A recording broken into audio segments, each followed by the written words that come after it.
तुमच्याकडे आहे का पुराची परिस्थिती? होय की भरपूर आहे. घरात गावात पाणी घुसले, पत्र्यामध्ये पत्रे गेले सगळं उडून. हा जेवायला मुश्किल आहे गावात.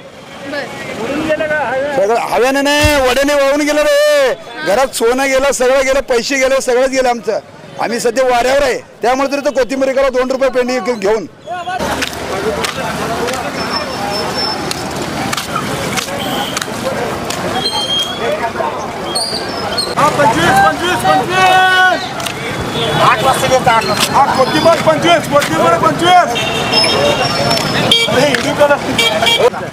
का कुठून आलात? आम्ही इथून शावळ अक्कलकोट तालुका. नाव काय? ब्रह्मा माने. तुमच्याकडे आहे का पुराची परिस्थिती? होय की भरपूर आहे. घरात गावात पाणी घुसले, पत्र्यामध्ये पत्रे गेले सगळं उडून.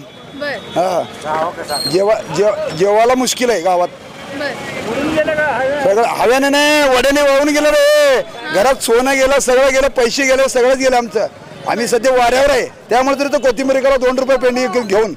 काय करायचं, परिस्थिती अवघड आहे. सरकार काय देणार आहे सांगा तुम्हाला? हा इथं आम्ही मजुरी खाल्लं तर तिथं मुश्किल आहे गावात. हा गाव वाहून गेलं आमचं सगळं. आता काय करणार याला घेऊन? सरकार कुठं बघायला झोपलं सरकार तिथं.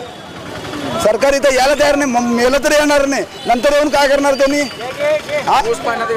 ऊस गेलं, पाणी गेलं, सगळंच गेलं. अहो सोयाबीन इकलेले पैसे पट्टीसाठी गेले, सगळंच गेलं. आता असं सध्या वाऱ्यावर इथं कोथिंबीर विकायला येऊन काय करणार? गाव सोडून हेलो लांब.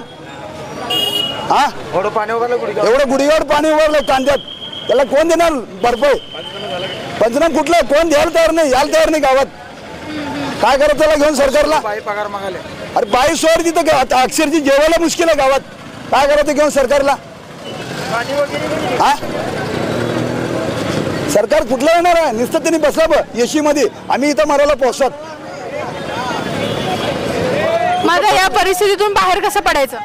काय करायचं? नाही दिला कुठं दिला ठीक, नाही दिला तर मजुरी करून खायचं. असं शेताचं असं गुडगड पाणी आहे, पडीक पडलं तर काय करायचं त्याला घेऊन? सरकार नाही आल्यावर काय करणार आपण सांगा?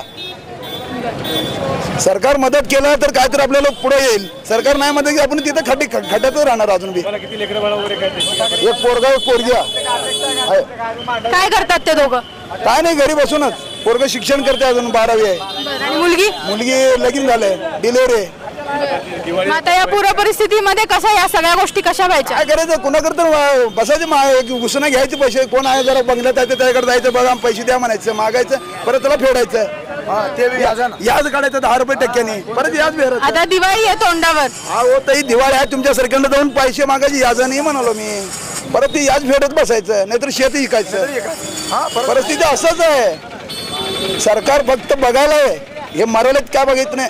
फक्त त्यांनी बसला एसी मध्ये, असं खुर्चीवर, असं बंगल्यात बसला त्यांनी. काय करा त्याला घेऊन?